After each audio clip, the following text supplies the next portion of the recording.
Start Network is here. Hold no punches. I'm real revolutionary right now. Support this man, Black Media. He makes sure that our stories are told. That Thank you for being the voice of Black America, Roland. Stay black. I love y'all. All momentum we have now, we have to keep this going. The video looks phenomenal. See, there's a difference between Black Star Network and Black-owned media and something like CNN. You can't be Black-owned media and be scared. It's time to be smart. Bring your eyeballs home. You dig?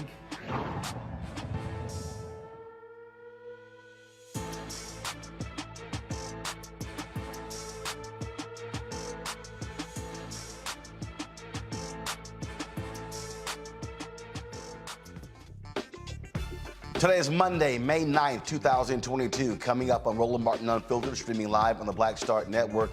Delaware State University's women's lacrosse team says they were humiliated while traveling in Georgia. The Liberty County Sheriff's deputies pulled their bus over for traveling in the wrong lane. Instead of giving them a ticket, the deputies decided to search for illegal drugs. The deputies even told the young women it would be easier if they confessed instead of being confiscated. The head coach of Delaware State University's women's lacrosse team will tell us about this horrific incident. Two former Oklahoma police officers face first-degree manslaughter charges for killing an unarmed black man, Quadry Sanders, who had his hands up. Folks, shocking story, no surprise though. We've seen it before. Lee Merritt, the family's attorney, will tell us why he thinks these charges aren't harsh enough. The mother of the young black man killed by a convicted Minnesota police officer gets detained for recording a traffic stop across the street. He spent 24 years in prison for a crime he did not commit. Now New York City will pay him $10.5 million for his wrongful conviction. And one of the Black Lives Matter co-founders admits to using the $6 million mansion for private parties. After a 20-year battle, Morris Brown College is once again a fully accredited institution. The school's president, Dr. Kevin Jones, will tell us what's next for Morris Brown. In tonight's Fit, Live, Win segment, two sisters who are doctors explain how to break down the communication barrier between patients and physicians, ensuring better health care. Folks, it's time to bring the funk on Roland Martin Unfiltered on the Black Star Network. Let's go. He's got it. Whatever the miss, he's on it. Whatever it is, he's got the scoop, the fact, the find.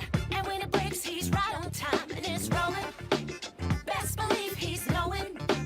Putting it down from sports to news to politics. With entertainment just for kicks, he's rolling. It's on go, y'all. It's Roland Martin, yeah. Rolling with Roland now. He's funk, he's fresh, he's real, the best, you know he's Roland Martin now.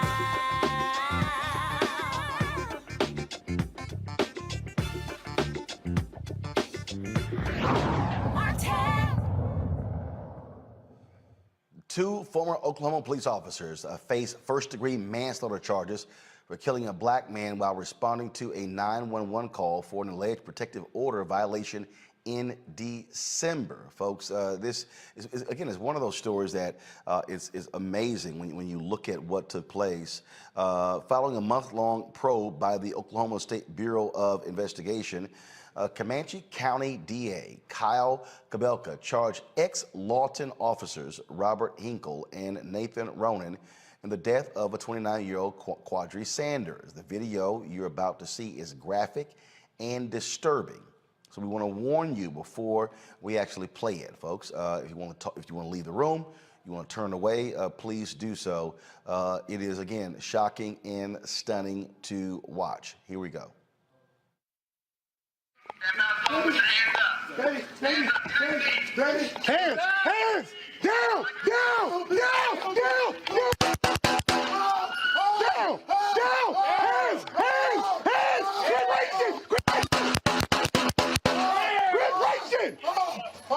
quit racing, I'm down.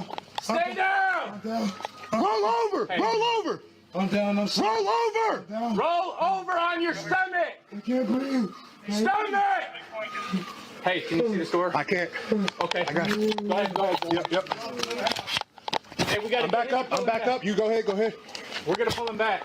Go ahead.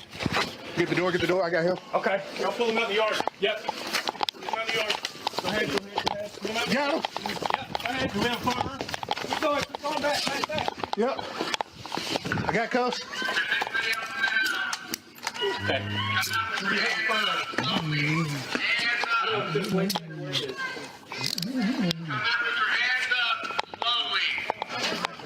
Nico, you got him? Yep, I got him. Okay, you first. Sir, are you in the house? All right, police! If you're in here, come outside! Put your hands up. Come out slowly. One police officer. Keep your hands out to us. Are you the husband? All right, step out to us, sir. Step out to us. Quit moving. Quit reaching. Face away, okay? Quit reaching. We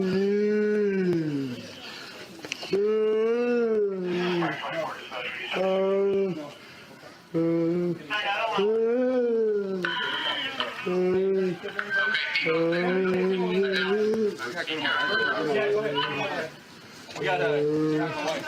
Where's my wife? Oh, please,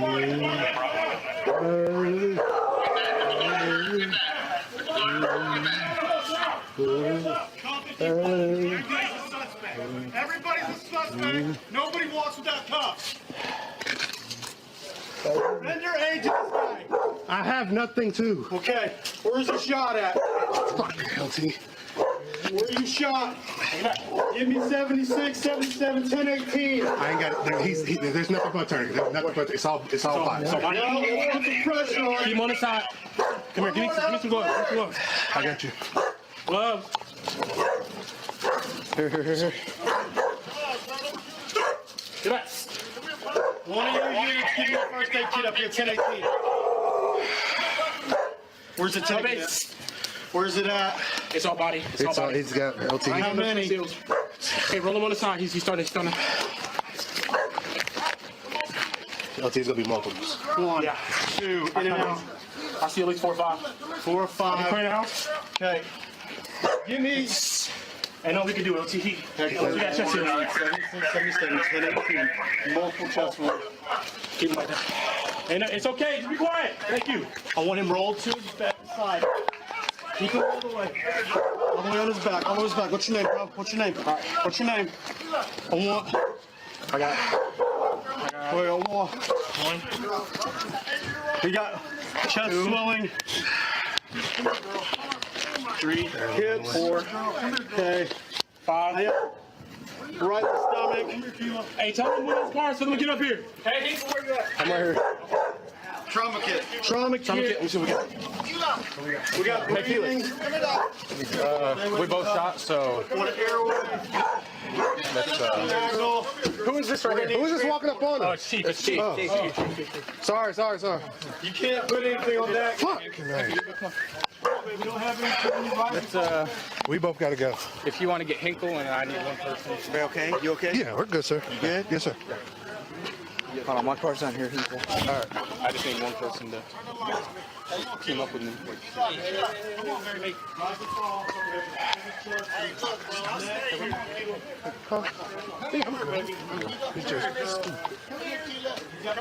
You should have listened. I was telling him. Could you see it? I didn't see nothing from where I was at. Hey, don't call me. Yeah. Hey, guard. Here, come over here.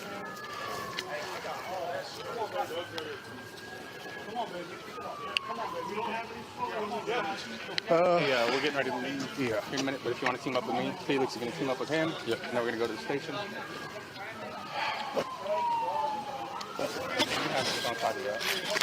Hey, did Newhouse stay inside on that flyer? I'll jump in with Dix.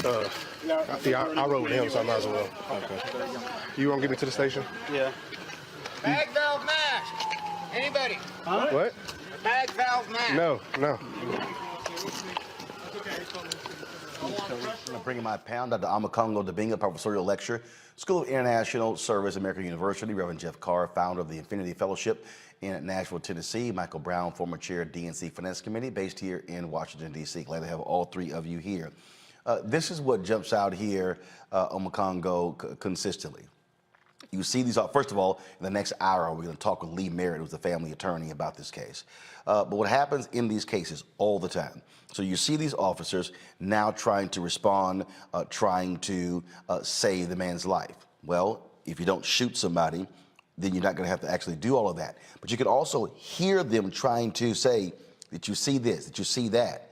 And so clearly, the officers are unclear what they actually saw that led to the shooting. You know, this as I was watching the whole thing, I couldn't help but think about Stephon Clark. You know, Sacramento was killed in his grandmother's grandparents' home right on the lawn, and it turned out he had a white iPhone, right? And these cops have this shoot first, ask questions later mentality. And not only did they shoot him the first time, while he's on the ground with the hands up as well. And then on top of that, dragging him like a dog. And we say things like drag like a dog, but quite honestly, they treat animals better than they treat us. And so at all levels, we see the lack of care for our community, the way they rush into the house. Everybody's a suspect, you know, ready to shoot other people. Sounded like they almost shot the sergeant who was about to come up. Who's that? Who's that? Who's that? There's thuggery involved in this, Roland. And one of the things we said last week when Reese was here, did an incredible job. We talked about the fact that it's when it comes to our community, it's never been black versus white, it's black versus blue. We don't care what color the officer is who's wearing that uniform. When it comes to our community, we get treated like third-class citizens. They slaughtered that man for the world to see, and they all need to pay. Facing 4 years is ridiculous. There needs to be a lot more, and just another reminder that this is why we need the George Floyd Policing Reform Act, because anything relating to qualified immunity that might be thrown their way needs to be thrown out the door in addition to their careers. And we keep seeing this over and over and over again, Michael. And this is the frustration, because you would think we were seeing on the going down. We're not. It's increasing. And I think, as you know, we've been saying on this panel and other panels in the past, every time we talk about this awful subject, and certainly thoughts and prayers to the family. Thoughts and prayers, though, aren't enough anymore. You need laws. You need legislation. And until, whether it's qualified immunity, whether it's putting their pensions on the table, there has to be something that makes them think twice first besides pulling the trigger of a weapon, or why they don't pull a taser, or why don't they shoot at the lower extremities. I mean, there just seem to be so many other options besides death, and especially when somebody's not armed.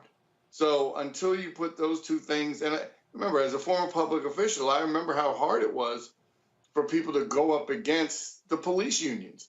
No one wants to be called, oh, you're soft on crime, or the police union is not going to endorse you, and all that kind of stuff. And it makes it extremely difficult. That's why obviously we've talked about this before too.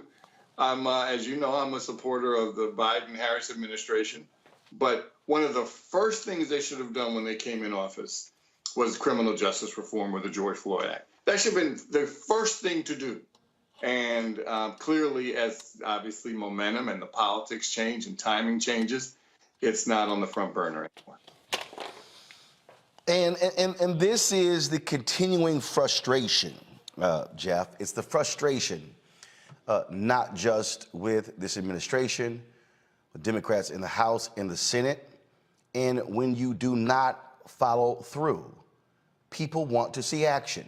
Unfortunately, we have yet to see it. And this is going to have an impact on the midterms, and they had no one to blame but themselves because it was not made a priority. In fact, the George Floyd Justice Act negotiations, it was in December when Senator Tim Scott decided to go and face the nation and to say talks are dead. It's been 5 months, no executive order. Now, I'm assuming they're waiting because in 11 days, it'll be the anniversary, the second anniversary of the death of George Floyd. I guess they're waiting to announce it on that day. But my goodness, 5 months after talks broke down?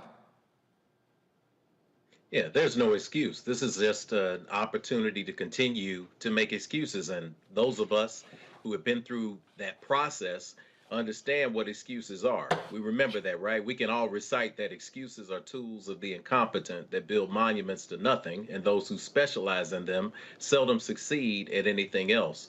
We're seeing this as it relates to police reform. And when I watch that video, I'll be honest with you guys, I don't like to watch a lot of videos like that because I'm very cautious of what I absorb in my consciousness. But as a leader, I have to watch those videos so I understand what people are dealing with. Unfortunately, in this video, if you'll notice, there are a lot of checklists that got checked off. Body camera, check. Unarmed black man, check. He was complying, check. Now we see that we are seeing these officers being held accountable, but as Dr. Omekongo said, held accountable for what? 4 years for taking a life. When we talk about somebody being shot down like a dog in the street, I think it's particularly ironic that the one creature of God that was completely not complying was in fact the dog, and the dog was not shot. The dog was not charged. The dog was not restrained. The dog was not bleeding out on the ground, being told the familiar phrases that we hear in the other checklist, which include roll over to someone who's been shot 12 times, pull him out to the yard, quit moving, quit reaching, although you're handcuffed. This is indicative of where our state of relations are with this black and blue wall. It's crippling to see this. It hurts the spirit, but it makes us say 5 months is too long for action. If you can stroke a pen and make change, the Biden administration is responsible for doing exactly that, regardless of what Tim Scott, regardless of what the Republican legislators want to block. We should not have to wait until the commemoration of the death of a figure like George Floyd to attempt to spotlight what we know needs to take place. We can prevent this, like my daddy used to say, with an ounce of prevention through action, because an ounce of prevention beats a pound of cure. Well, and it is a question of, again, how we are treated. Now, again, coming up in the next hour, we'll talk with Lee Merritt, who is the attorney for the family. Coming up next, though, after this break, we're going to talk with the head coach of the Delaware State Lacrosse team, how they were racially targeted, shameful behavior by Georgia State troopers. We'll explain next on Roland Martin Unfiltered, broadcasting live on the Black Star Network. Don't forget to download our app, available on all platforms: Apple TV, Android TV, Apple phone, Android phone, Roku, Amazon Fire TV, Xbox One, Samsung Smart TV. You can also join our Bring the Funk fan club, where all your dollars go to support this show. See your check and money order too. P.O. Box 57196, Washington, D.C. 20037-0196. Cash App is $RM Unfiltered. PayPal is R Martin Unfiltered. Venmo is RM Unfiltered. Zelle is Roland at RolandSMartin.com. Roland at RolandMartinUnfiltered.com. We'll be right back.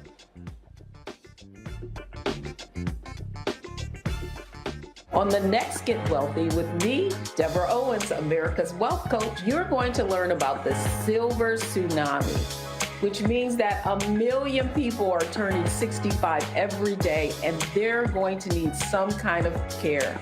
You're going to meet two sisters whose situation with their own family led them to start a business in this industry, and now they're showing others. This is our passion, our mission, our purpose, our ministry. That's right here on Get Wealthy, only on Black Star Network. Pull up a chair, take your seat at the Black Table with me, Dr. Greg Carr, here on the Black Star Network. Every week, we'll take a deeper dive into the world we're living in. Join the conversation only on the Black Star Network. When I first moved to LA, me and Joe lived together, right? And that was a big blessing because I didn't have to worry about paying rent. You know, out here struggling, doing my thing, and that was a big, big help. And then when I moved out, I think that's when I saw the division, because I think Joe felt like I didn't need him anymore. And it wasn't that. It was like, I'm a grown-ass man, two grown-ass men. But actually, that is true. You don't need him anymore. When you grow up, first of all, when you grow up, it's like, hey, you help. And this time you get your ass out the house and go do your own thing. Right. He didn't want me to move out. But I'm like, you know what? At the time when I moved out. I mean, what? Were you paying a light bill? I wasn't paying anything. And I said, you know what? I need this responsibility. It's going to make me work harder at my career if I know I got rent to pay, I got bills to pay. I was paying a cell phone bill, that was it. Right. No, but Joe was treating me like a little butler. Because I'm telling you, I was like Benson. I'm telling you, man. Please fetch me some water. He was using Jedi mind tricks. Yo, man, you still make them good grilled cheese sandwiches you made when you was little? No, you don't. Next thing I'm at the stove. Flipped it. And then it dawned on me, trick me again. Got me again.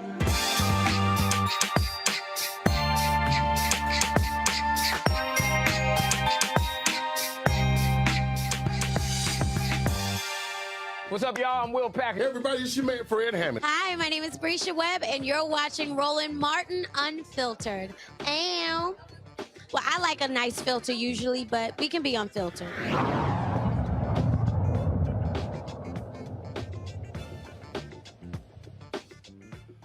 Folks, the Delaware State women's lacrosse team wants to know why their team's bus was stopped and searched by a Georgia Sheriff's Department. The team was wrapping up a 3-game tour in Florida and Georgia when sheriff's deputies pulled the bus over and asked a very odd question to the team. Why I'm coming on the bus right now is to tell y'all, look, we're gonna check y'all's luggage, okay? If there is anything in y'all's luggage, we're probably gonna find it, okay? I'm not looking for a little bit of marijuana, but I'm pretty sure you guys as chaperones are probably going to be disappointed in you if we find it. You guys are on a lacrosse team, correct? Yes. So if there is something in there that is questionable, please tell me now. Because if we find it, guess what? We're not going to be able to help you. Okay? You go over to the state of Georgia, marijuana is still illegal in the state of Georgia. Okay? Anything that you can put marijuana in, maybe a device where you smoke it, maybe something that you would weigh it, like a set of scales, anything. Okay? If there's nothing, then I'm thankful to make my job a lot easier. We're going to get this done. We'll have you guys on your way. Okay? You guys have any more questions for me? Have I explained it pretty good? Yes, sir. Okay. Yes, sir. Good deal. Give us a few minutes and we'll be on. You guys will be on your way. Okay?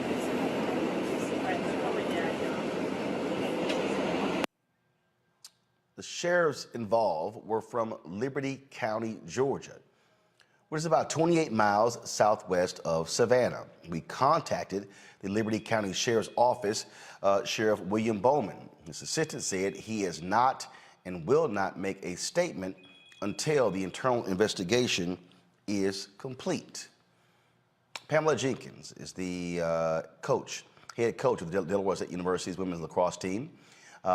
And she joins us now. I'm first of all, Coach, I'm trying to understand. Why were y'all stopped? That's a good question. How it was told to us is that our bus was driving in the left lane and that he wasn't supposed to be doing that. Okay, I'm now confused. Were y'all on the highway? We were. On I-95. Is it 2-lane or 4-lane highway? I think it was a 3-lane highway. Is that left lane a HOV lane, or is that a law enforcement only lane? What was the left lane? Just the fast lane as far as our understanding was. So no HOV lane or any special lane at all. So, okay, so the driver is in the left lane. Yes. They say he should not have been in the lane. Why are they not talking to the driver? How all of a sudden did it go to, we're about to search all of your bags for marijuana? Well, how it started, they pulled us over. They asked him for his driver's license and registration. He gives it to them. Our bus driver gives it to them. And then the police officer says, you're not supposed to be driving in the left lane. Then they ask him to step off of the bus. So he exits the bus and my players and I are just sitting here waiting. Then one of my student athletes looks outside of the bus to see what's taking so long. And she was like, they're taking our luggage out from underneath the bus and they have dogs sniffing through our belongings. Wait a minute. So at no point did these deputy sheriffs seek consent to search any bags? Correct. They did not. Okay. Continue. Yes. So we see the dogs that are walking through and sniffing through our belongings. Then maybe 5 minutes later, 2 officers come on the bus, and that's where the video, that you see the video. And they're basically saying it in an accusatory tone of, we are here looking for narcotics. We're not looking for a small amount, as I'm sure that would still be upsetting to your chaperones. And he's saying, we're looking for anyhow that you weigh it, that you would, use it, whether it's a vape pen, whether it's an edible. And he's like, we're going to find it. So you're better off telling us now than for having us find it on our own, because if that happens, we can't help you. How many people are on the bus? 25 players, 2 coaches, our athletic trainer, total 30. So 30 people. Yeah. So when she peeked out, they were pulling luggage off. And then what did they do? Did they actually unzip all of the bags and go through all of the luggage? I did not see that, but when they went back out on the bus, they clearly did, because they came back on the bus with a gift that one of our student athletes had received from a family member, and that was inside of her suitcase. And they asked her what this was. And she's like, it's a gift from a relative. And they were like, you accepted a gift that you don't know what it is? Are you serious? Yes. That's what the hell a gift is. Yes. Now, was she made to open the gift? They took it off the bus and opened it. They let her know that they were going to be opening it. Wait, they have drug-sniffing dogs. She has a gift. She can't even open her own gift. They open the gift? Correct.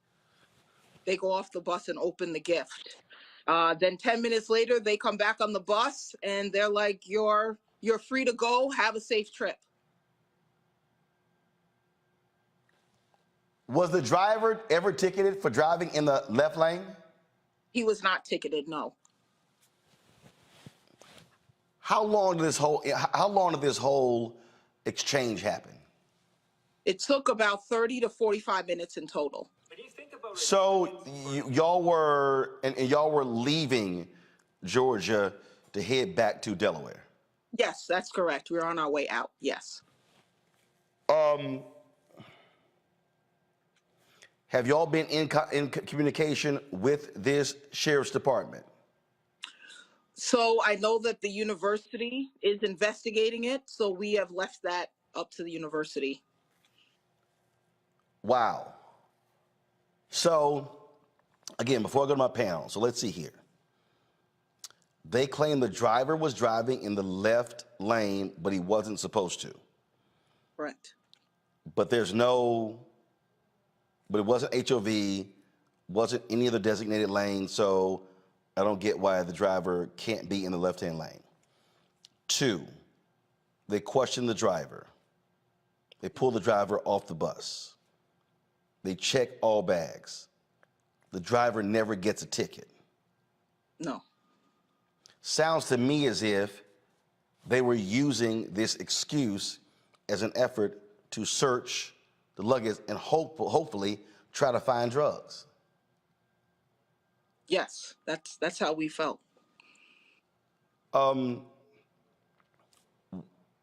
was the reaction from everyone else on the bus as y'all went on your way? What was the reaction? How did you then have to deal with what y'all had just experienced? Everyone was very quiet. We were still pretty early into the trip. It wasn't early morning. This was day 6 of our road trip on our way home, so we're also exhausted. And I think we were all just in disbelief that this was happening to us. He addressed us as a lacrosse team, so he knew that, and our bags say Delaware State Lax on them. So I think we were all in disbelief. It definitely took some time before we all started talking again further into the trip. And the bus driver was apologetic, but we were like, you didn't do anything wrong. This isn't your fault. Let's go to my panel here. Michael Brown, you first. Coach, how are you? Sorry you had to go through that level of harassment as we've been certainly going through as a people for the last 420 some odd years. Coach, and I know it's hard because when police officers, in particular white police officers, are on the bus, if no one wants to really what they would probably consider being a smart aleck. But did anybody ask at the time, and we didn't hear it on the video, why did you pull us over in the first place? And I know you probably don't have any lawyers on the bus and say, what's the probable cause for pulling us over besides the baloney left lane violation or supposed violation?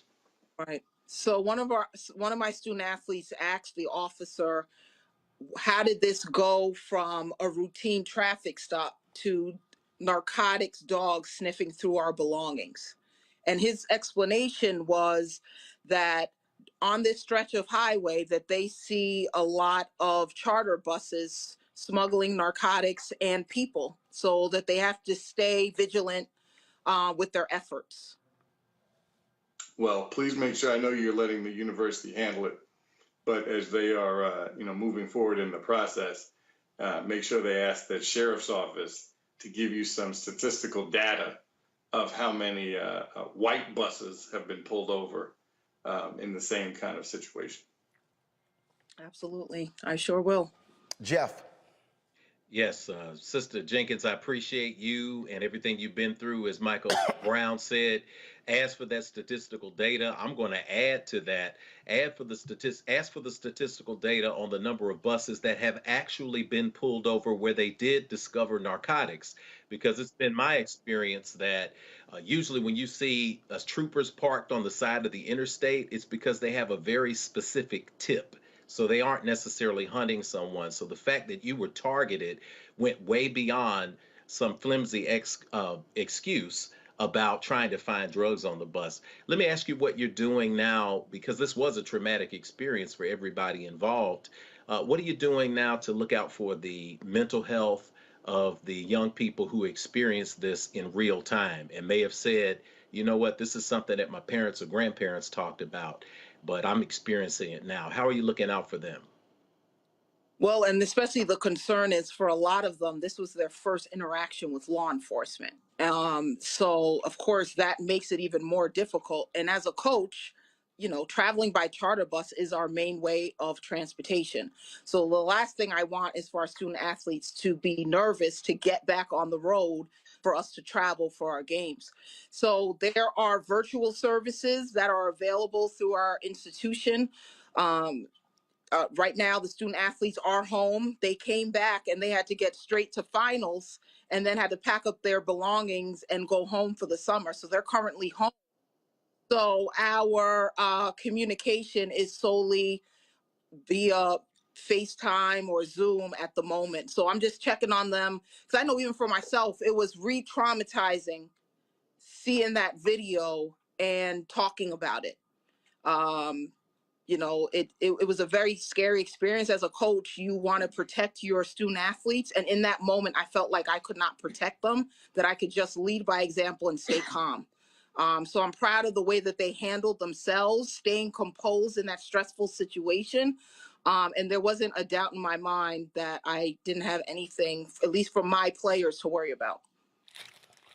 Before I go to Omakongo, on your bus, did you have any signage on the outside of the bus stating that this was the Delaware State lacrosse team? We did not have any signage on the outside. Just when they came on the bus, we were all wearing our gear, but there was nothing on the outside of the bus. Got it. Omakongo, go ahead. Yes, Coach Jenkins, this is really terrible. As a professor myself, I teach these same age students. And so I'm looking at my own students going through this experience and how traumatic it can be. Are there things that we can do going forward to support you and the women on the team? I know with so many other issues, there are campaigns and other things going on, but I just would love to figure out if there's a way that the community can embrace them, especially now that they're home for the summer and everybody is all split up. I think going through this process and talking to others about their experience has been therapeutic. So I think giving them the platform so that they're trying to prevent this from happening to anyone else. So I think that's right now our focus is for us to kind of bind together and do what's necessary to get the word out to make sure that no one else has to go through this. Terrible. Well, it is certainly unfortunate that your players had to deal with this. Have you heard from any of their parents as a result of this situation? I have heard from a few parents and even parents of our incoming freshmen for next year, just voicing their support and just how proud they are of how the young ladies composed themselves during a very stressful situation. All right, then. Well, certainly keep us abreast of what happens with this story next. And I'm quite sure having a president who was a longtime U.S. Senator from Delaware also helps. So I wonder if the Department of Justice will be looking into this. And of course, the president's White House HBCU initiative is actually headed by the Delaware State president. Yes, yes. And so we'll definitely keep you posted. Thank you very much. All right, Pamela Jenkins, we certainly appreciate it. Thanks a lot. Go back to my panel here. I mean, this Michael speaks to, again, what happens when you're black in America. I mean, for these officers, oh, we're used to seeing human trafficking and people smuggling drugs. You pull and you pull the officer over, and apparently the left lane is only for passing. Okay, so, but here's what I don't understand: if you pull the driver over for being in left lane, how you not give him a ticket? Especially if, I mean, I think we've all seen signs where if you're going too slow, you can be certainly pulled over because you're, clogging up the left lane. But since the driver didn't get a ticket, clearly wasn't that big of a deal. But to your first part of your query, it's unfortunate still that these officers just can act like this with impunity. I mean, and again, just going back to the first segment, until there are some real consequences to actions against, and I think you're right, because clearly the sheriff, who is African American, or certainly appears to be African American in the picture,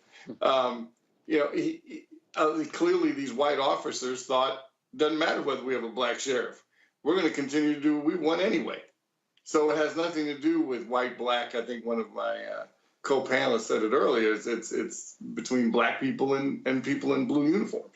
So the only way to stop the impunity is to have consequences for actions.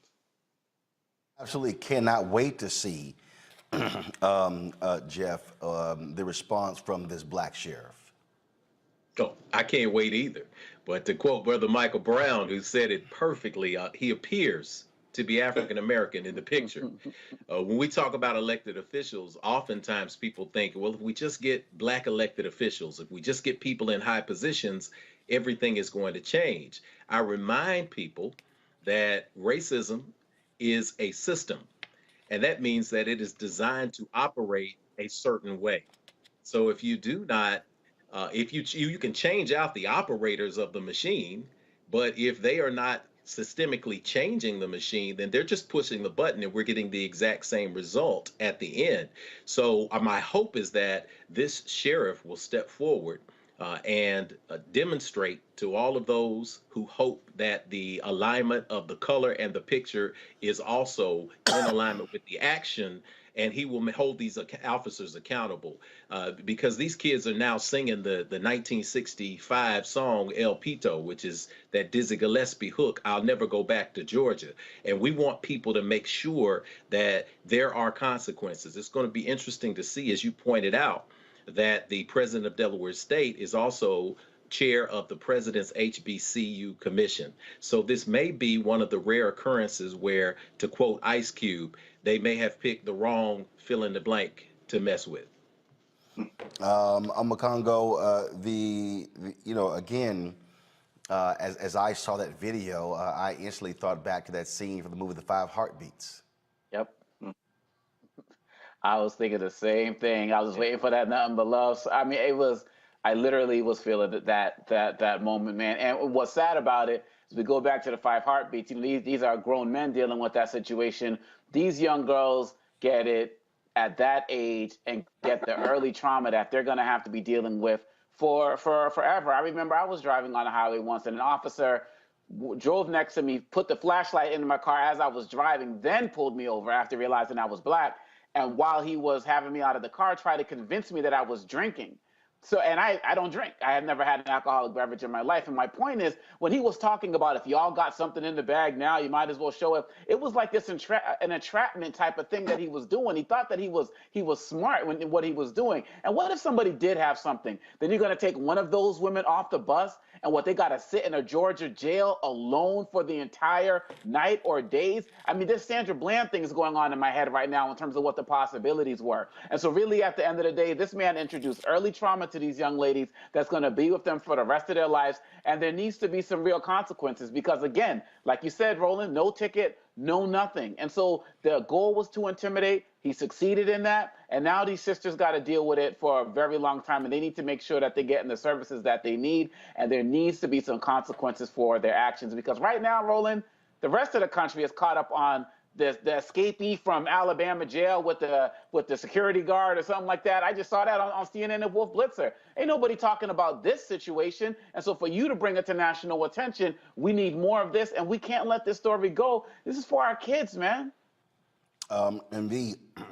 Speaking for our kids, coming up next, we'll stay in Georgia, and we'll talk with the president of Morris Brown College. They have gotten their accreditation back, and we'll explain what is going to happen next for that historic institution founded by freed slaves of African descent. You're watching Roland Martin Unfiltered right here on the Black Star Network.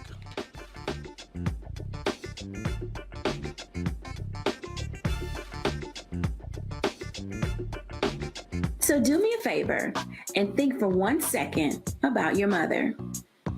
What comes to mind? Probably too many things to comprehend right now. Our moms, whether they're with us or not, are still probably the most impactful person in our lives. On the next A Balanced Life with Dr. Jackie, a tribute to our mothers. You won't want to miss it here on Black Star Network.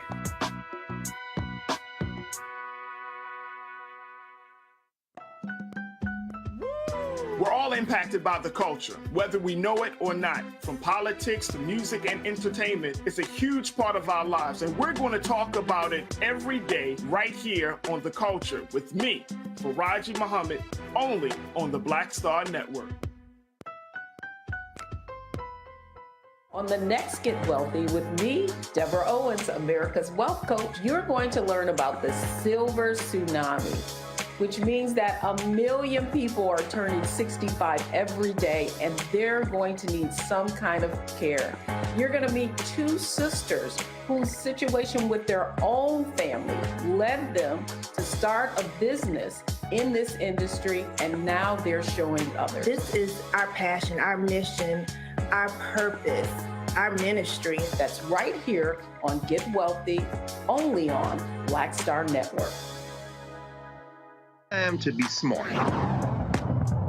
Roland Martin's doing this every day. Oh, no punches! Thank you, Roland Martin, for always giving voice to the issues. Look for Roland Martin in the whirlwind, to quote Marcus Garvey again. The video looks phenomenal, so I'm really excited to see it on my big screen. Support this man, Black Media. He makes sure that our stories are told. See, this difference between Black Star Network and Black-owned media and something like CNN. I got to defer to the brilliance of Dr. Carr and to the brilliance of the Black Star Network. I am Roland with Roland all the way. Honored to be on a show that you own. A black man owns the show. Folks, Black Star Network is here. I'm real revolutionary right now.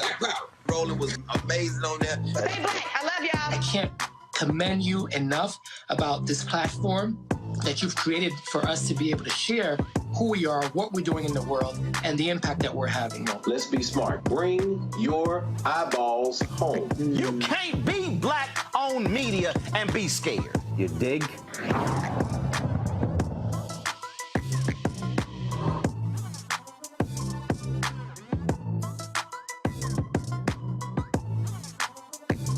Yo, it's your man Dion Cole from Blackish, and you're watching Roland Martin Unfiltered. Stay woke.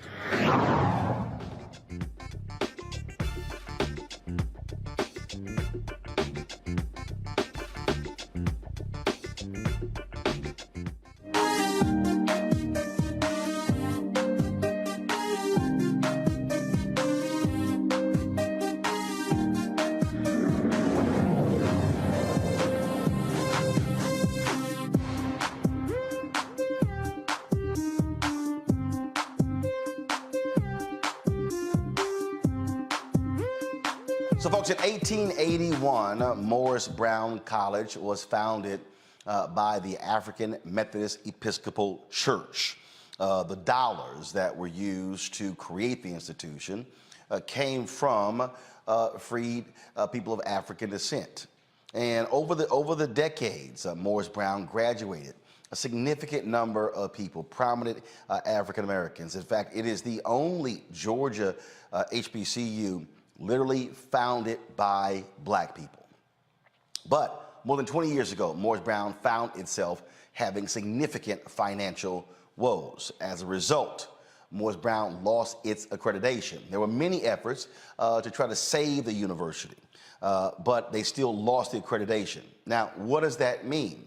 Well, if you're not an accredited institution, then your students cannot apply and receive federal financial aid.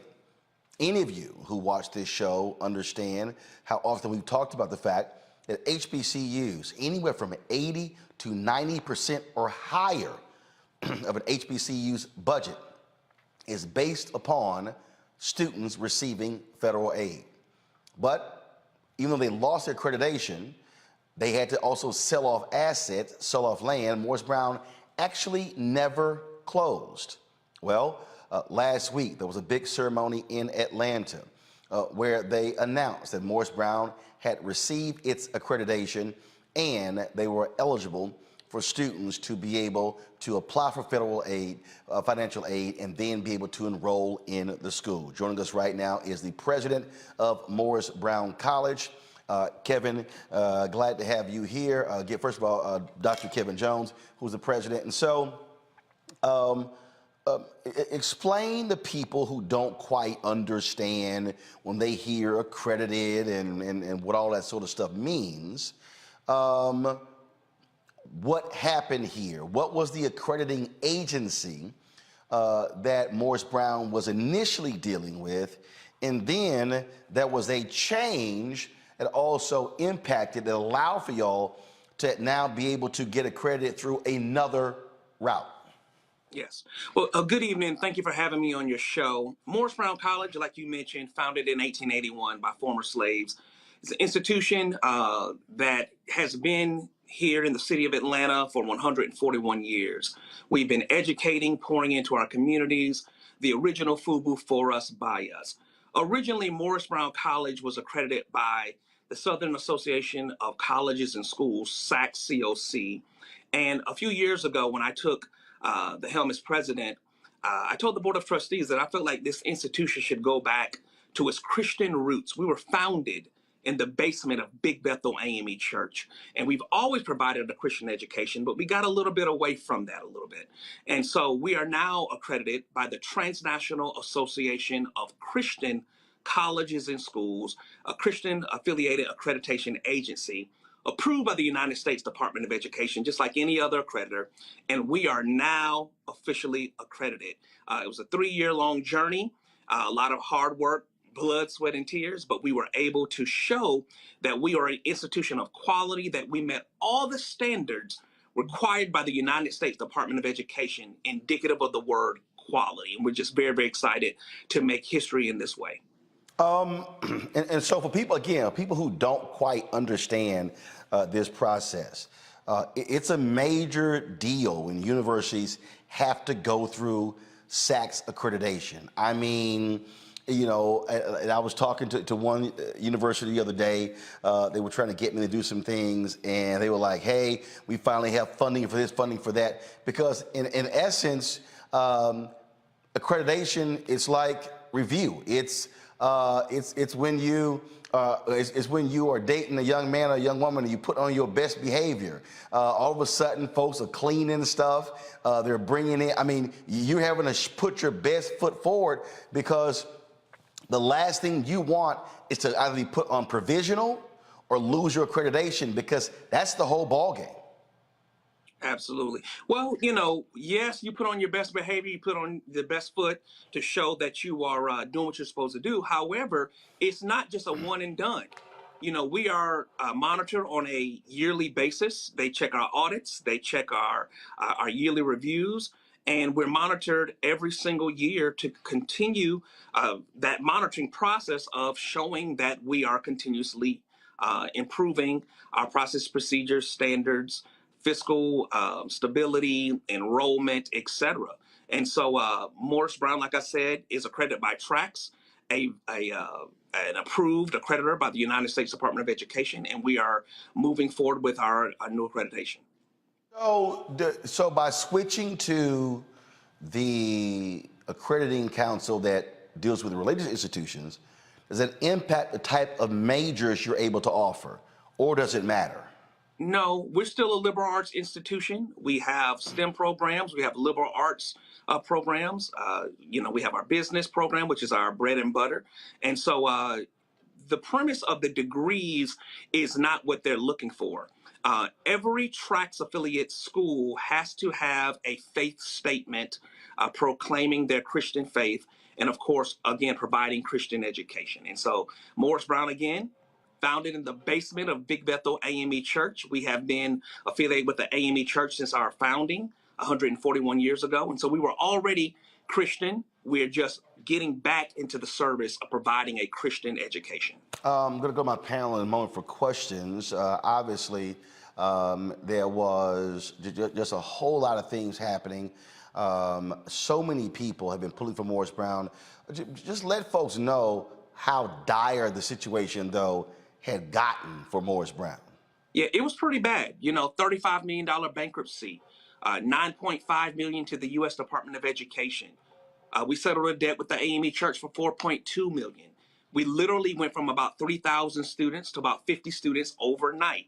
And like you mentioned earlier, when we lost our access to accreditation, we lost our access to federal financial aid. So students transferred out and had to leave the institution. We lost a lot of our land.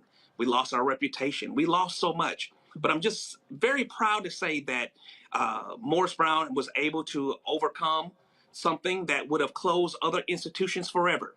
And so we're very, very excited that we've made history in this way. From my understanding, we're the first HBCU to rebound after a 20-year hiatus.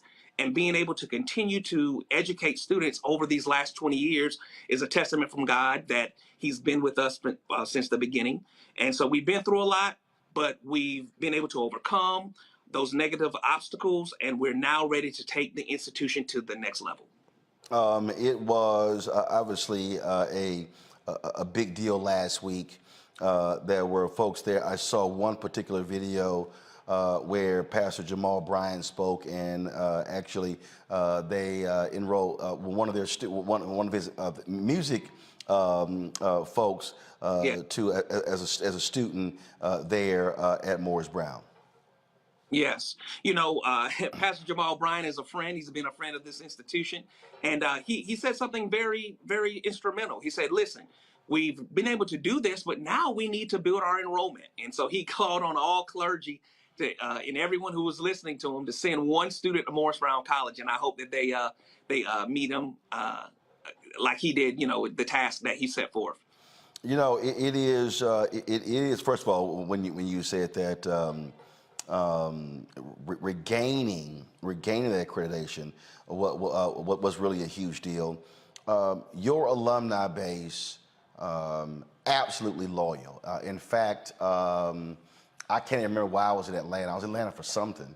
and y'all happen to have when your fundraisers, and I sort of just walked in just to say hey. And that's another piece. Your alumni base never gave up. These are folks who wanted to see the only HBCU founded by African Americans to remain active and alive. Absolutely. You know, it's three reasons why Morris Brown never closed. And I say this very proudly and boldly. God has been with this institution. The AME Church has been with this institution. And the best alumni in the world has remained with this institution. They never gave up. And, you know, a lot of people told them, hey, just give up. You guys keep trying. Won't you just give it up? And they never gave up. And because of those three reasons is the reason why Morris Brown College never closed. And the reason why we were able to get our accreditation back. Absolutely. This here is, I'm going to show in a second some of the video that was, of course, from the news conference that took place on your steps. You also, of course, had significant support from your U.S. Senators, Raphael Warnock, John Ossoff as well. And so you always had folks actually pulling for Morris Brown, but you just had to get over that whole issue with the accreditation. Let me first start with Reverend Jeff Carr. Jeff, go right ahead. Oh, thanks a lot. Dr. James, first and foremost, man, I want to say congratulations. You've got a string of hits going on since you took over the presidency down there. Morris Brown is absolutely in good hands, going in a great direction. I'm going to tell on myself a little bit with my age. 36 years ago, almost this fall, I had my first performance as a member of the Tennessee State University Aristocratic Bands in the stadium at Morris Brown. That was my first time playing in front of a massive HBCU audience. So I carry that memory with me forever. And that's what HBCU life is really all about. Let me ask you about the accreditation route, because it was a brilliant move to take the steps that you took to get accreditation through tracks. When you think about universities like Oral Roberts University, who may be regionally accredited, or a school like Liberty that may be accredited by SACS, a more traditional space, is this the first step? Is this a long-term move, or will you eventually move toward an organization like SACS, or does it even matter at this point? At this point, and by the way, let me just say that I did not come up, this was not some brilliant scheme that I came up with regarding going to tracks. I utilized a model that was undertaken by Michael Sorrell at Paul Quinn College.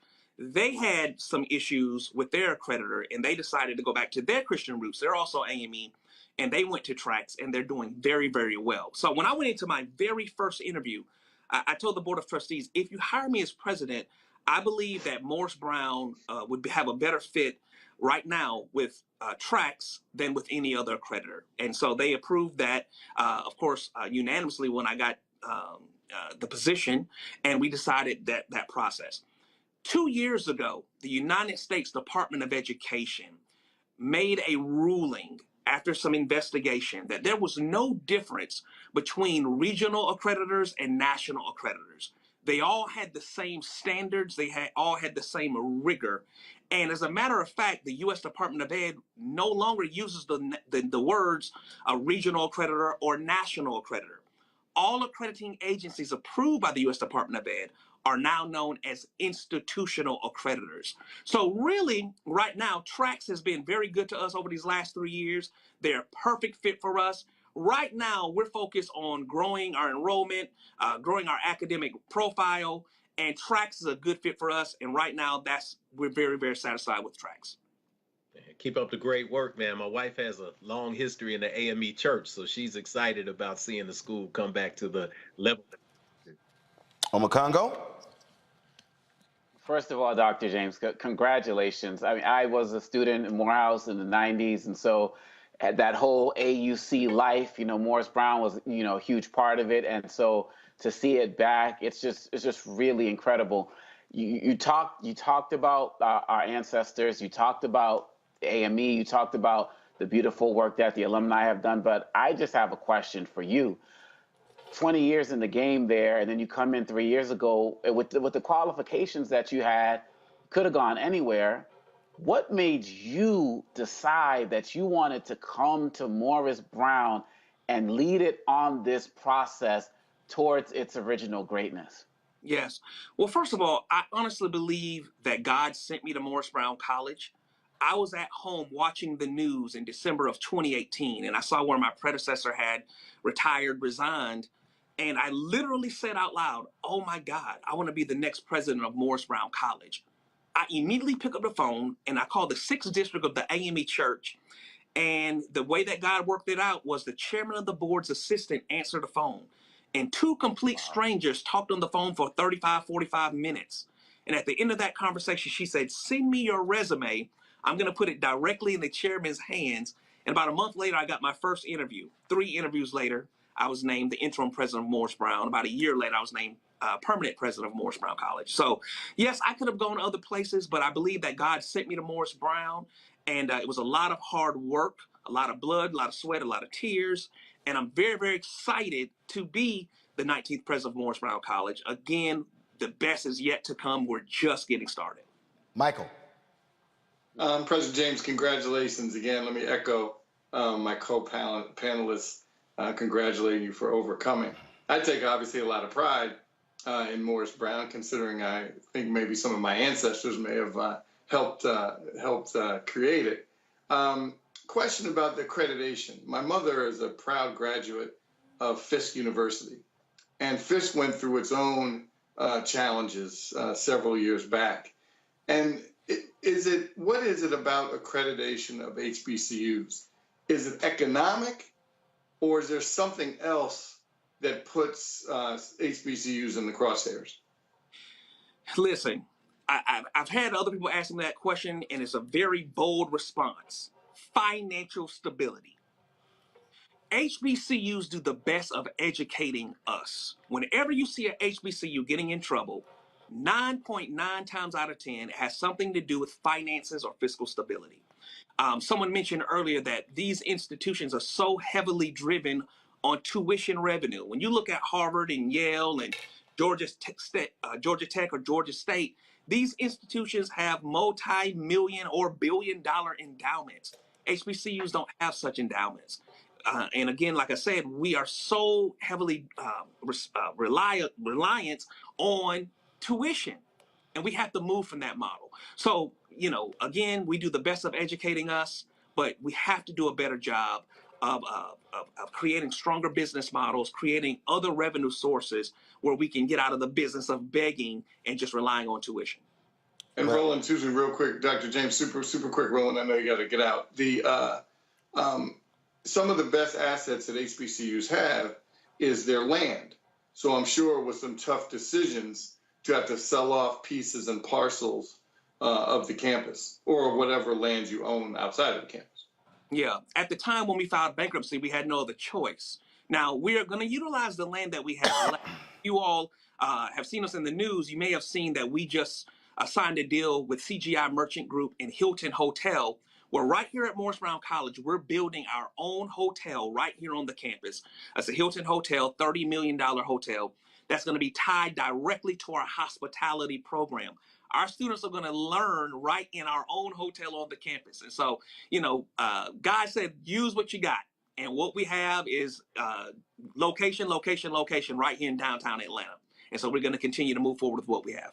Well, keep up the good work, Mr. President. Well, I'll add one thing, and again, folk, if they want to take issue with this, that ain't my problem. I did a segment of last month on this, Dr. Jones, where I also said that our black institutions, which includes HBCUs, includes black organizations, includes black-owned media, we have also got to embrace professional leadership. What I mean is people with skill set. So what you just described there, you can't have a successful hospitality program unless you have people who know what the hell they're talking about in hospitality. And one of the things that we are seeing, we see ego, we see folk who putting themselves before institutions, and that's also something that I'm real particular with. And I get people who say, oh, you can't say that because you didn't go to a HBCU. I've run 3 black newspapers. I've done black media my whole life, and I can tell you, there's a continuum in too many of our institutions where we have some nice people who don't need to be in positions of influence because they don't know how to operate at a major level.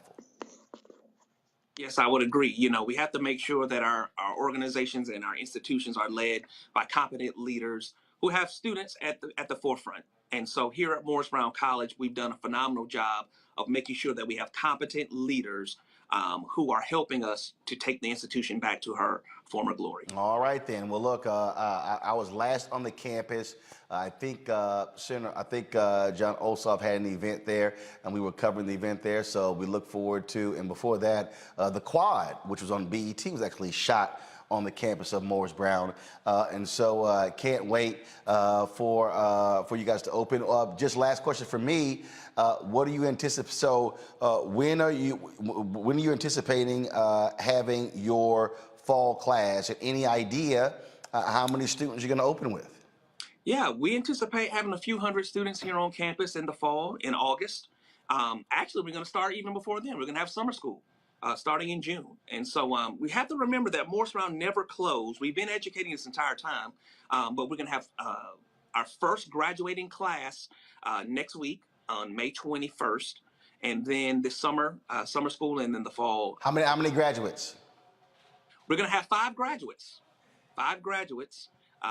On the 21st, next Saturday. All right, then. Well, Doc, we appreciate it. Congratulations to you and the staff there. Anything that we can do, be sure to let us know. You got my number, so you can text me anytime. And so certainly, and a big congratulations to the alumni because they want to see this day actually happen. Absolutely. Thank you all for having me. I appreciate it. Thanks a lot. All right, folks, when we come back on Roland Martin Unfiltered, we'll talk with Attorney Lee Merritt about that story out of Oklahoma. We showed you the video in the last hour, and we'll talk about that next. Folks, don't forget to support us in what we do, because you heard what we just laid out there. Part of this issue, and you heard me say this continuously, is that we have the means. Hello? We have the means to actually do a lot better in terms of our institutions. The question is, are we actually willing to support our institutions with our actions as opposed to what we're always saying with our mouths? And so it's important. So when we talk about black-owned businesses, it's easy to say we should support them, but it's different when you actually do it. It's easy to say, oh, how we really, really need black-owned media, but it's a difference when you're watching somebody else's stuff, when you're retweeting somebody else's stuff, but then you wonder why we don't have black-owned media with capacity. The same thing when it comes to HBCUs, when it comes to our organizations. The capital resides in our hands. The difference is how we spend our capital and who we spend our capital with. And so our goal, of course, is to achieve 50,000 downloads. We wanted to hit it by May 1st. We didn't. We're still targeting that goal. Our goal is to have 100,000 downloads by the end of the year. And so if you want to download the Black Star Network app, you can download it on all of your devices. If you've got multiple devices, you don't need to download it in just one. So if you've got an Apple phone, download it. An Android phone, download it. An Android TV, an Apple TV, download it. Roku, Amazon Fire TV, Xbox One, and Samsung Smart TV as well. And of course, your dollars really are critically important to allow us to be able to do what we do. And so please, if you want to send a check or money order, some of y'all made it clear, y'all ain't down with all the technology stuff. It's all good. We got options. You can send a check or money order to P.O. Box 57196, Washington, D.C. 20037-0196. The Cash App is $RM Unfiltered. PayPal is R Martin Unfiltered. Zelle is Roland at RolandSMartin.com. Roland at RolandMartinUnfiltered.com. Venmo is RM Unfiltered. We'll be right back. So do me a favor and think for 1 second about your mother. What comes to mind? Probably too many things to comprehend right now. Our moms, whether they're with us or not, are still probably the most impactful person in our lives. On the next A Balanced Life with Dr. Jackie, a tribute to our mothers. You won't want to miss it here on Black Star Network. Hey, what's up, everybody? It's Godfrey, the funniest dude on the planet. Hey, I'm Taj. I'm Coco. And I'm Lily. And we're SWV. What's up, y'all? It's Ryan Destiny, and you're watching Roland Martin Unfiltered.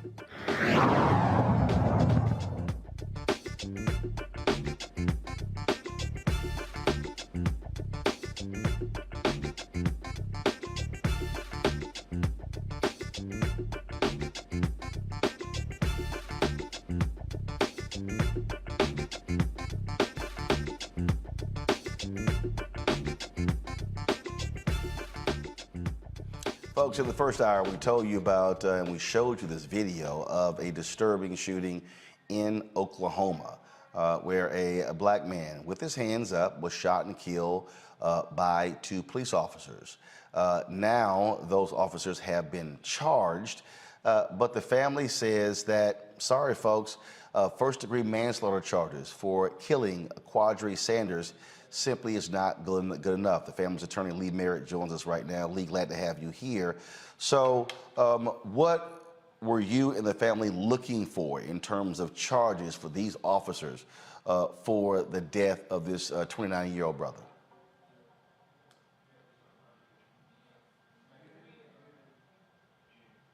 Lee, we can't hear you. All right. There we go. Thank you, sir. When the Comanche County prosecutors released the video on Friday, it was the first time that I or any member of the family had a chance to actually see what happened to Mr. Sanders. It's difficult to find how the facts given or laid out in that video fit into a manslaughter or accidental death category. These men seemed to move with intention and malice when they told him to put up his hands and repeatedly shot him.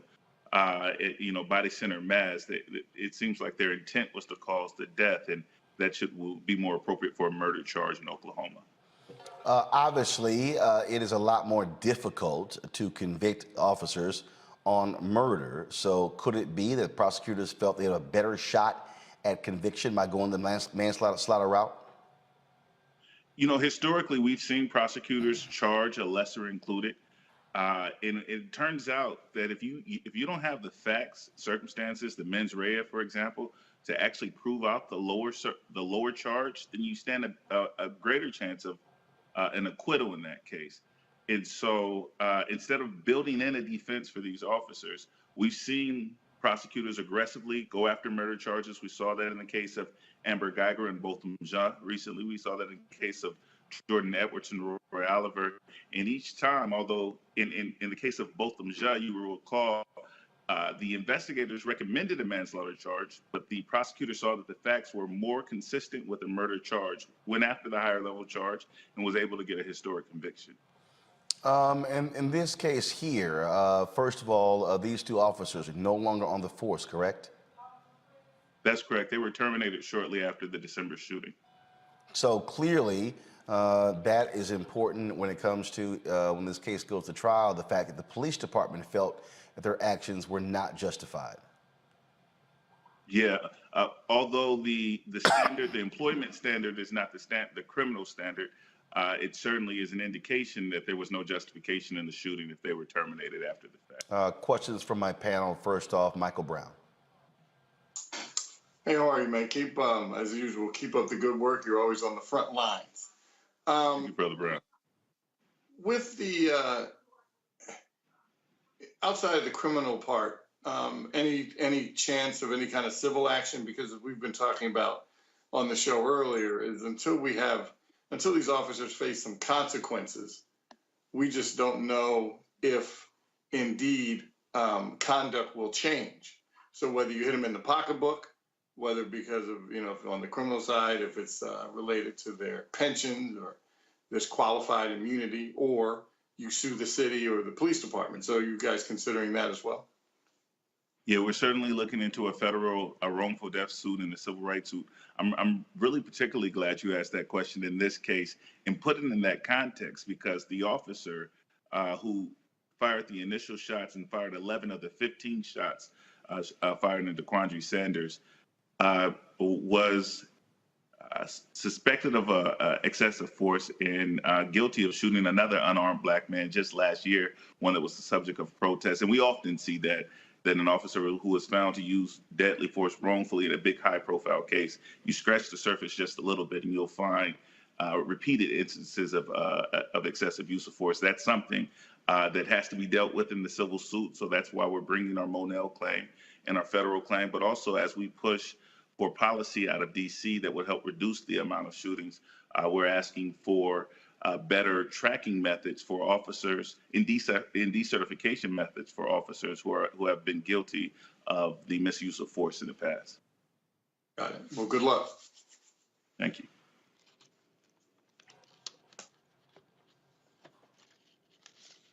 Makongo? Yes, Mr. Merritt, I have so much respect for what you do. I mean, you've been such a true warrior for us in our community. The question I have for you is kind of two-part question. Number one, why has it taken 5 to 6 months for this video to be released for the family to even see? And how is this family and so many other families you deal with dealing with the re-traumatization of having something like this broadcast to the entire country and really the world? Yeah. So Oklahoma, as you know, we live in the deadliest police culture in the modern world. So no other developed nation kills or incarcerates so many of its citizens. And Oklahoma is right up there with California, Texas, and Louisiana as one of the most difficult places to hold police officers accountable, and in one of the locations where officers are often acquitted. That the investigation begins with law enforcement officers independently determining whether or not use of force was lawful. They make that determination and they make a recommendation of prosecution to the prosecutor. Now, in Dallas County, where I work, and some of the more progressive places like Minnesota, where we saw the convictions out of for the murder of George Floyd, the reverse is true. Prosecutors lead the investigation from the beginning, and we often see more accountability in those cases, because when law enforcement investigates their own shootings, they often will justify themselves. Although this shooting was just very difficult even for officers to justify. Jeff. Yes, Attorney Merritt, thanks again, man, for everything you're putting in the world. Again, you're on the front line, man, and we talk about where people go. A lot of times as a spiritual leader, if somebody sees me in a bar somewhere in the middle of the night, they say, what are you doing here? I say, I go where I'm needed. So you are absolutely needed in Oklahoma, and you're there. What does the timeline for justice look like? Because a lot of people, we can get impatient when we say, why didn't this happen the next day? What does the journey to justice look like in this case? Are we talking months? Are we talking years? Well, again, we can only go by way of example. Now, more recently, we saw the Ahmaud Arbery case go to trial and get convictions within a year and a half of Ahmaud's murder. We saw the same being true in George Floyd, because some of the high-profile nature of these trials have accelerated the process, frankly. But in the case of, let's say, a Tatiana Jefferson, who was killed nearly 3 years ago in Fort Worth playing video games with her nephew, you'll recall, we just showed up to court for that last week, and we got another delay until sometime this summer in June. In 3-4 year trials later down the line, with officers free on bail until then, is the pattern that is normal in places like Oklahoma and Texas. Look, it is certainly a sad story. Having to watch that video was shocking, stunning, but hopefully we will see a conviction in this case. Lee Merritt, we appreciate it. Thanks a lot. Thank you so much. I'll certainly pass that on to the family. The other question asked was how they were doing, and yeah, this has destroyed them, that it's going and circulating through the media again. They need it because they want the attention on the case, but it has been a difficult time for them. So we are soliciting your prayers and support. All right, thank you so very much. Folks, an anonymous donor pays off the balance for Wiley College. His graduating seniors. Watch this. Bless you. You are debt-free. You do not owe the college a penny. If you have a balance, you had a balance.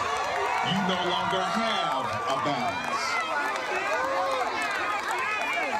I want to give you. So again, what the president there announced, and many folks are doing this. You see where if they owe the university a balance. And so a lot of students, they owe fees, parking tickets, if they owe certain fees. And so that's what a donor did. And so, of course, you had about $300,000, if you will, for in terms of the balance. And so, first of all, the estimated balance it was 100 plus students. So the balance they owed to the university was about $300,000. So an anonymous donor took care of that. So we certainly, congratulations goes out to those students. And in fact, I saw, because I think Nicole Hannah-Jones had tweeted that she never got her University of North Carolina degree because it was a balance she owed to the university. Well, she recently got that in the mail. All right, folks, got to go to a break. We come back, Fit, Live, Win, and also our Black and Missing segment. You're watching Roland Martin Unfiltered on the Black Star Network. When I first moved to LA, me and Joe lived together. Right? And that was a big blessing because I didn't have to worry about paying rent. You know, out here struggling, doing my thing, and that was a big help. And then when I moved out, I think that's when I saw the division because I think Joe felt like I didn't need him anymore. Right. And it wasn't that. It was like I'm a grown-ass man, two grown-ass men. But actually, that is true. You don't need him anymore. Right. When you grow up, first of all, when you grow up, it's like, hey, you help. And this time you get your ass out of the house and go do your own thing. Right. He didn't want me to move out. But I'm like, you know what? At the time when I moved out. I mean, what? Were you paying a light bill? I wasn't paying anything. And I said, you know what? I need this responsibility. It's going to make me work harder in my career if I know I got rent to pay, I got bills to pay. I was paying a cell phone bill, that was it. Right. No, but Joe was treating me like a little butler. Because I'm telling you, I was like Benson. I'm telling you, man. Please fetch me some water. He was using Jedi mind tricks. Yo, man, you still make them good grilled cheese sandwiches you made when you was little? No, you don't. Next thing I'm at the stove. Flipped it. And then it dawned on me, he tricked me again. Got me again.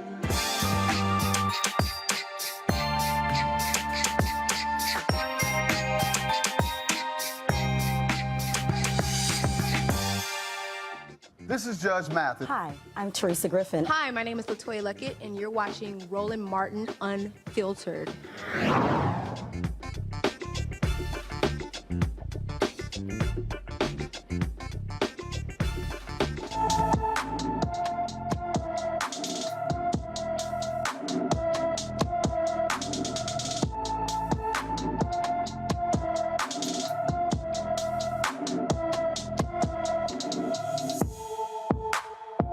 Folks, Pinto dos Santos has been missing from Spring, Texas since April 29th. The 16-year-old is 5 feet tall, weighs 112 pounds, with brown hair, brown eyes. Anyone with information regarding Belcia Pinto dos Santos, again, Belcia Pinto dos Santos, should call the Harris County Sheriff's Office, 713-221-6000, 713-221-6000.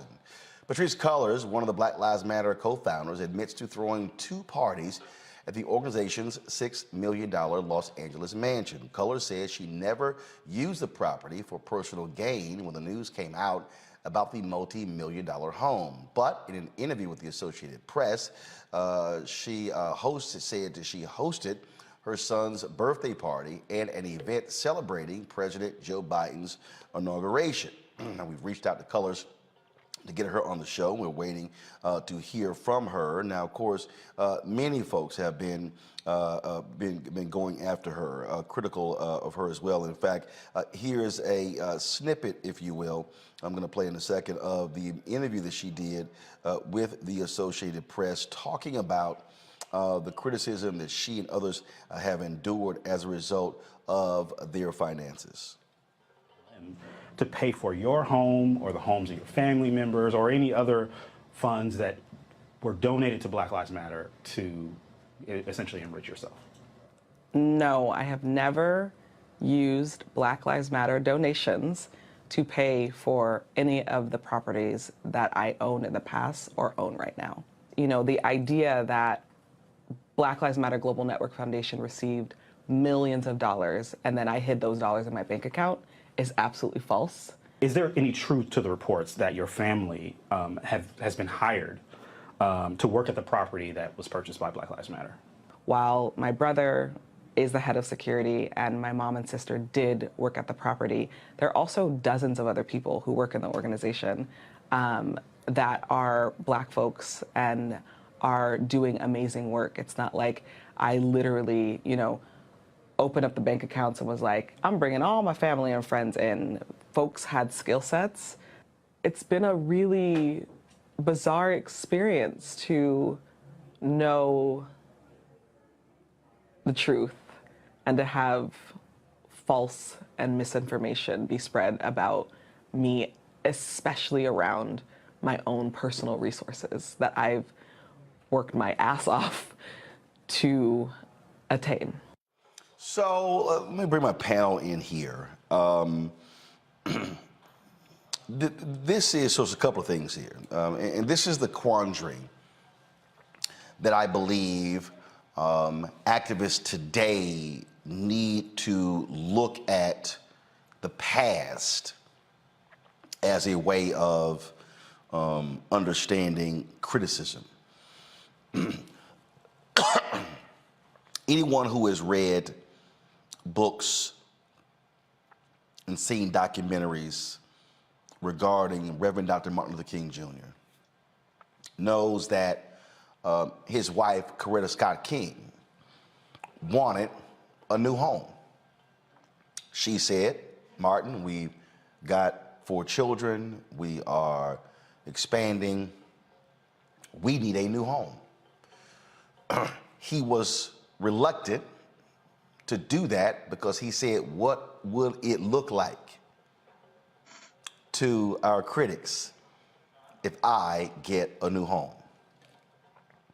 When he won the Nobel Peace Prize, he accepted it on behalf of the movement and opted to give the money to the movement. Again, Coretta Scott King was not happy because she was the one who was having to deal with the finances of the family. Dr. King was very cognizant of the perception of what it would look like if people said that he was enriching himself. And so you have critics of Patrice and Black Lives Matter who say that the book deals that she has gotten, the production deals, all of those things have been a result of the movement. And so using those millions to then acquire property feeds those critics. Over the weekend, she posted a video on her Instagram page where she said that Candace Owens and a crew she had with her was standing outside of her home wanting to ask her questions about this. This is a perfect example, Jeff, where leadership has to understand that your critics are always going to come after you by looking for the money. Yes. And I understand Patrice now doing an interview with the Associated Press to clarify this, but I warned other activists about this type of stuff years ago, that this is how they come after you. They look at what you're driving, they look at what you're wearing, they look at where you're living, and then they can say, oh, you're grifters, you're thieves, you're stealing money. Then it's hard to shake that. And so you can't have a video of you and 2 of the leaders at the house toasting champagne and talking about your work or using the home for personal use. That is how there's always an effort to discredit the movement by discrediting its leaders. Yes, absolutely, Roland. And I think, you know, a couple of things emerge here.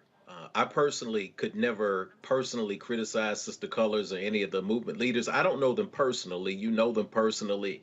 What I can speak to is actions, and what I can speak to is a process. As a longtime leader of a nonprofit, I'm a person who also consults with nonprofits and young people who want to start nonprofits and foundation and do work. When you study history, you can see that there's something called, first and foremost, movement capture. This is what Dr. King was really concerned about. He knew that as soon as you start making significant strides to freedom, corporate America, the establishment, they tend to throw money at you. There's nothing inherently wrong with that because money moves America. But what I've come to know personally is that transparency is important.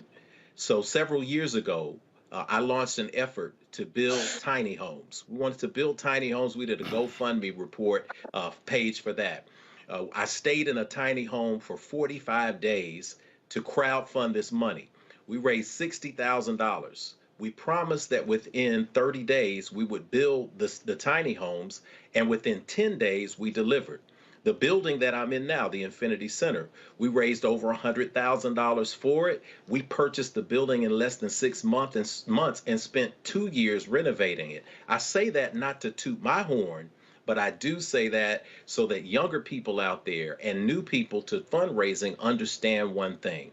You have to ask the question that a person who is a donor is asking. What am I giving my money for?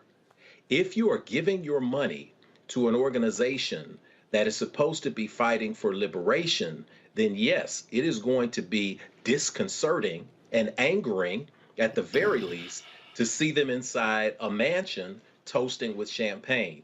If you gave your money to help support a movement, then you have to explain why chapters, including the local chapter here in Nashville of Black Lives Matter, no longer want to associate with the national organization because they cannot get hold of the financial resources. We're talking about over $90 billion. Optics are terrible. We also have to make sure that we reinforce the message that we have reinforced on this show, that you have reinforced as well. You must have your finances in order.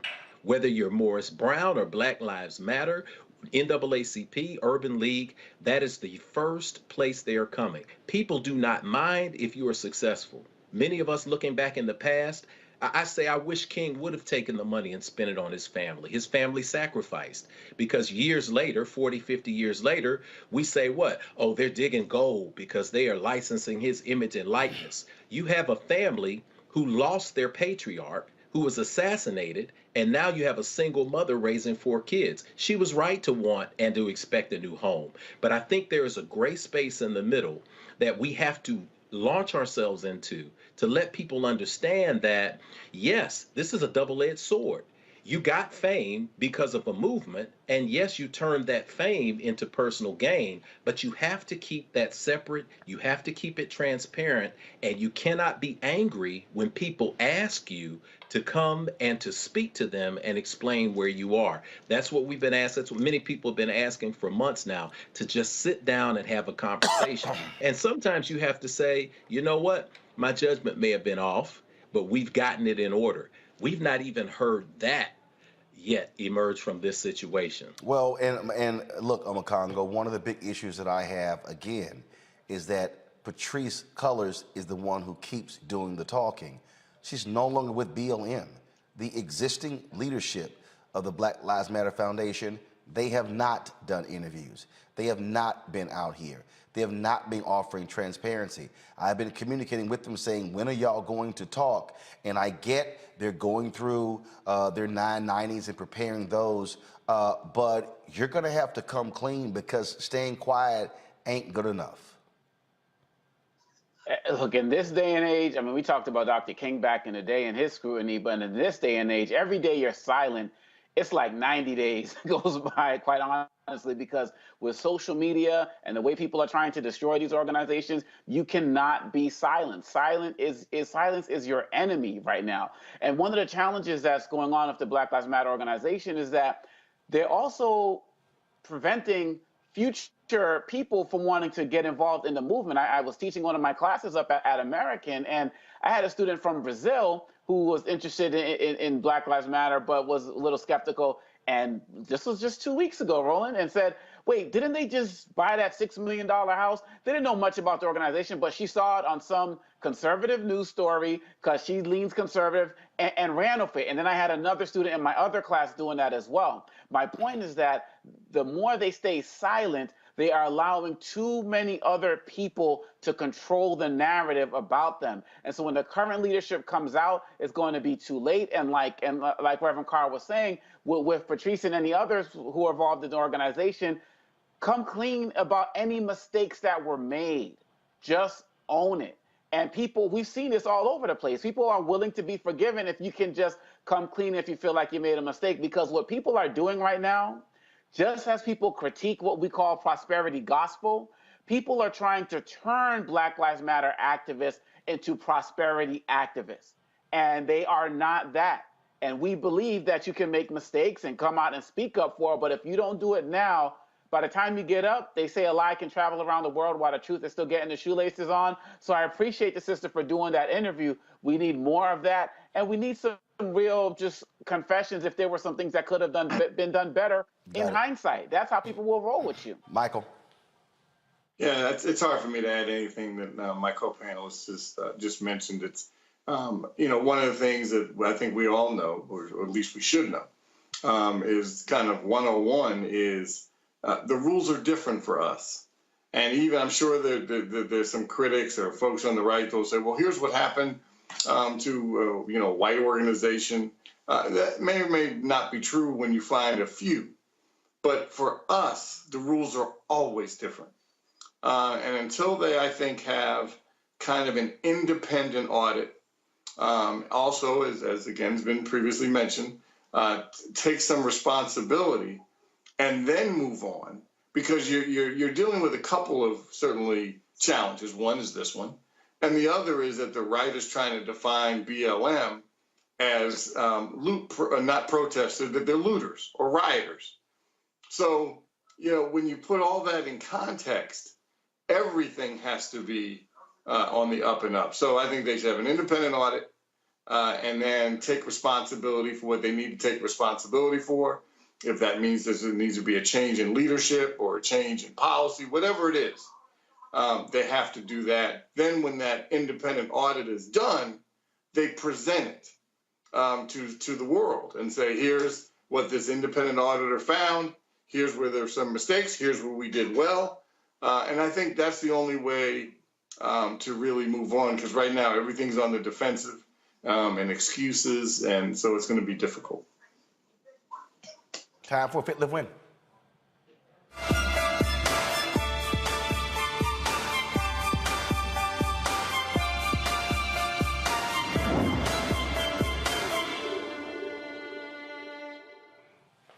Well, two sister physicians are on a mission to break barriers between patients and doctors during medical visits. Doctors Shimoli Wyckoff and Elita Wyckoff Jones authored a book with ease, navigating the medical office visit to help patients become active participants in their medical care. Dr. Shimoli joins us from Atlanta. Dr. Elita joins us from Raleigh, North Carolina. Glad to have both of you here. So when you talk about navigating the visit, what does it really mean? Say it again. I would just say that it's how we can best serve our patients and kind of get the most out of that office visit. So when you go in to see that provider, you can maximize the information you give to them, or maximize how much as a patient you can receive.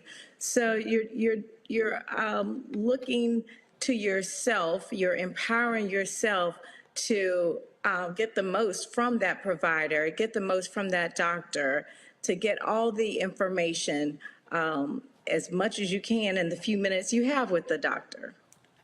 So when you talk about that, I mean, do you find that people come in and try to put the best face on the situation when it's like, look, you're at the damn doctor's office. So you need to tell the doctor everything that's going on and not try to sit here and shade because you're going to get found out.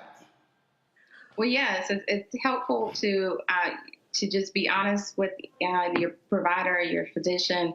A lot of times we get calls from our family or friends asking us about the medications, or they're faced with a decision regarding their health care and they don't feel comfortable talking about it with their doctor, or they don't know if that's appropriate to say to the doctor. And so we want to bridge that gap so that not feel intimidated and know what questions to ask, so they can go in there and be confident and honest and get the best outcome. So, look, one of the things for me is I'm going to hit Doc with a whole bunch of damn questions. Okay, what's that? What's that for? How long? What's the deal with that? That's the only option? Oh, yeah, no, they're going to get interviewed when I walk in there because, again, I want as much information as possible. And that's the way it should be. You should be familiar with your provider, know what kind of provider they are. Are they a doctor? Are they a nurse practitioner, physician assistant? What information can you get from them? Are you there for a diagnosis? Are you there to review medications? But you also have to keep in mind your time with that provider is limited. So you have to make the most of that time. I think you're absolutely right. And one of the things that, when I'm there, I'll actually make them check my blood pressure 2 or 3 times because I get it regularly checked. If it's high, I'm like, no, check that again. And then you have the machines. Then you have actually the manual. I'll literally say, no, y'all gonna do it again. That's right, and you seem like you're very self-aware and you're familiar with the healthcare system. There's those that English is not their first language, or those that are self-employed and they might not be in the health system very much. So they might not know to do those things or ask those things, or the elderly. So it's important to do those things and to make sure you understand why they're doing things, why they're recommending things. And if you don't understand, being comfortable to ask them that. And if you still don't understand, get them to write it down so you can take it home and to look things up. Indeed. All right, questions from our panelists. Let's see. Well, I guess I'll go ahead and start, Michael. Ladies, thank you for your very, very good and important work. And I wonder if you've discovered that patients don't understand about the HIPAA laws, that everything they talk about, in particular with their doctor or medical professional, is all protected, and they do have a level of privacy. And if they don't know that, could that be one of the reasons why they're scared to ask questions or scared to tell them what's bothering them or ailing them? Are you discovering that, or is it something much simpler or certainly more complicated? Typically, it's a little bit simpler than that. They just don't trust their provider, whether that's, again, a physician, and maybe they're just not comfortable with divulging that information because it's a very sensitive topic, whether that has to do with a physical ailment or body part that they're not comfortable speaking about. For them, it may just be trust. Not necessarily that the doctor will go and tell anyone, but they may not understand or have never been in that type of situation. I guess what Roland was talking about. Oh, I'm sorry. Go right ahead. I apologize. Oh, no, I was saying that, and sometimes there is some intimidation as far as patients have divulged that they don't want to seem ask any stupid questions or come across just ignorant to their health, so they just don't mention things at all. Thank you. Congo. I think that this book is and this project to just get more people to understand the medical visit process is just really amazing, and it's needed especially for our community. The question that I have is that we all know the stories about so many of us who are older in our community that have been hesitant about going to the doctor for various reasons. Are you seeing the same thing with your younger patients? Is there a hesitancy, a lack of trust, or are they coming in more energized, owning the process, getting more engaged? Or is it kind of like a cycle kind of repeating with younger generations in terms of our hesitancy? I found a lot of young women, in particular, I'm an OBGYN, so the women I see feel empowered, emboldened to come in, even search out physicians that even may look like them, to foster that connection, that comfort level, so they can divulge the physical ailments or concerns that they have. And I'm in musculoskeletal care, and so I find that younger generation tends to not come as much because they have done a lot of research on their own. They're trying a lot of things in their own that they feel like will be working, or a lot of holistic things. And so it's a little bit of a shift as far as younger people not coming in as often. Or until it's really bad. But before I go to Jeff, I do have to ask y'all, how do y'all deal with people coming to y'all office with that bullshit they've researched? And y'all, come on, let's just go ahead and be honest. Y'all sitting here like, okay, I got to answer these little dumbass questions because somebody thinks that they are a Twitter doctor. So come on now, y'all know I ain't lying. I try to listen to their concerns and their research, and then I follow that up with facts.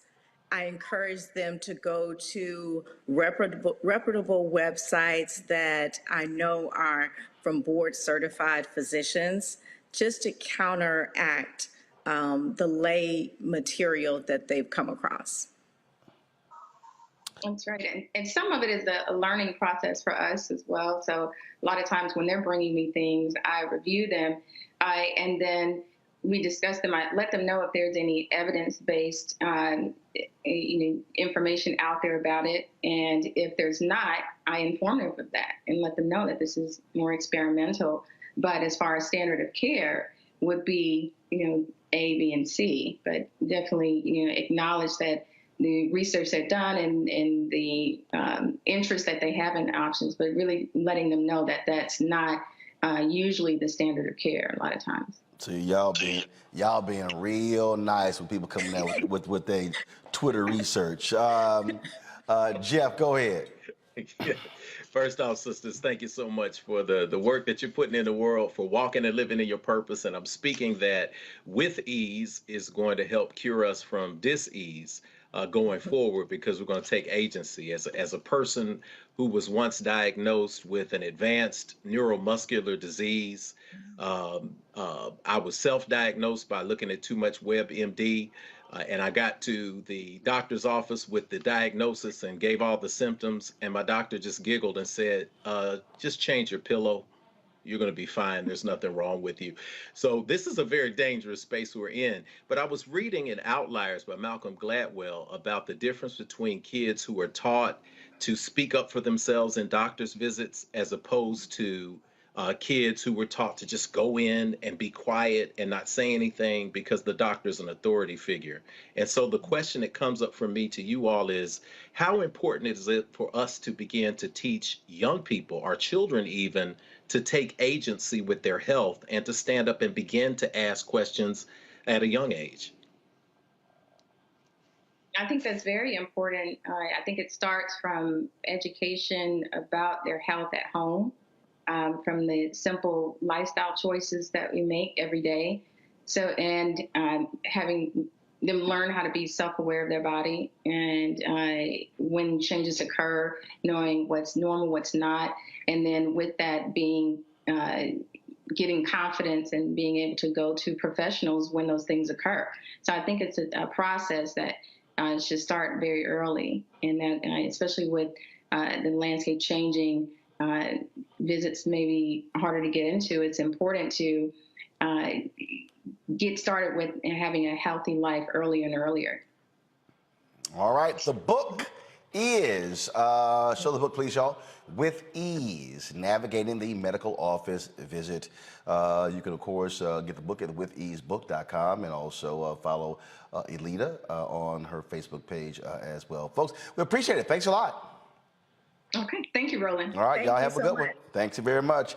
All right, y'all, real quick here for my panel. So the U.S. Senate is trying to move very quickly to pass a bill to provide additional safety measures for the families of Supreme Court justices because the folks have been protesting at the homes of the justices. But here's what I found to be interesting here, Michael. Somebody tweeted this, and I think it's fantastic. They said, why? Supreme Court's own opinion in 1984, Madsen versus Women's Healthcare, said protesting outside the homes of abortion providers is protected free speech. This bill violates their own opinion. They're right. Okay, you know, you've got folks out there, Kavanaugh's house. In fact, one of Kavanaugh's neighbors is protesting him. And then you've got folks at John Roberts' house as well. And people are saying, oh my God, this is shameful. This is despicable. The White House has released a statement as well. This right here is one of the videos outside of Kavanaugh's house. But, okay, they literally issued that protesting outside the home of abortion provider is protected free speech. Oh, what's good for the goose ain't good for the gander? Yeah, it's too bad. There's always hypocrisy though on the right. I don't think many folks. I certainly don't have a problem with security for not just Supreme Court justices, but also our federal judges that are also in harm's way, as we discovered a couple of years ago with that case in New Jersey. But I think the larger issue is you're still, even as a judge, you're a public official. And if you're a public official, that means people can protest outside of your house, outside of your office. And that's part of being a public official. And so with that, yes, it's too bad but the court is exactly right. The tweet was exactly right. And I think you just have to deal with it. The neighbors, sorry, that it's hard. But when you live next door to a high-profile public official, this kind of stuff can happen. You know, there are people on Congo who are saying that this is not right, this is not just. In fact, as we speak, go to the video. I'll see this on Twitter. There are protesters who are headed to the house of Supreme Court Justice Samuel Alito. And so, Congo, there are people out there who are saying that this is wrong. You should not be protesting at their homes. They're only doing their job. But the Supreme Court also ruled that there was no buffer zone around abortion clinics. Yet when that draft was leaked, first thing they did was put up fences around the Supreme Court. I mean, so again, how in the world can, and look, nobody wants to have their home protested, and you're like, hey, I got my family here, but this notion that the families of the justices are somehow unsafe is simply not the case just because folks are protesting. Right, and mind you, there are 8-foot-high fences that they're putting up. And as people are having this conversation online, I'm also thinking of Christine Blasey Ford, who also accused Kavanaugh of sexual assault during his hearings, and people protested at her. She got death threats and all of that. And some of these guys who are saying leave Kavanaugh alone, they didn't have much to say then. Look, the fact of the matter is this is an activist Supreme Court.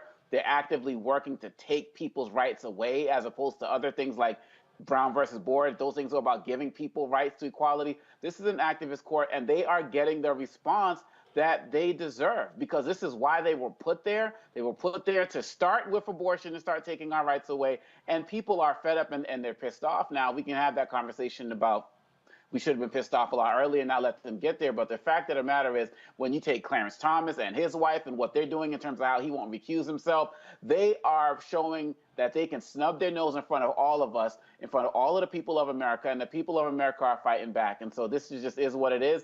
And the hypocrisy is glaring. And I say we gotta keep challenging and protesting. This is video yesterday outside of Chief Justice John Roberts' house, Jeff.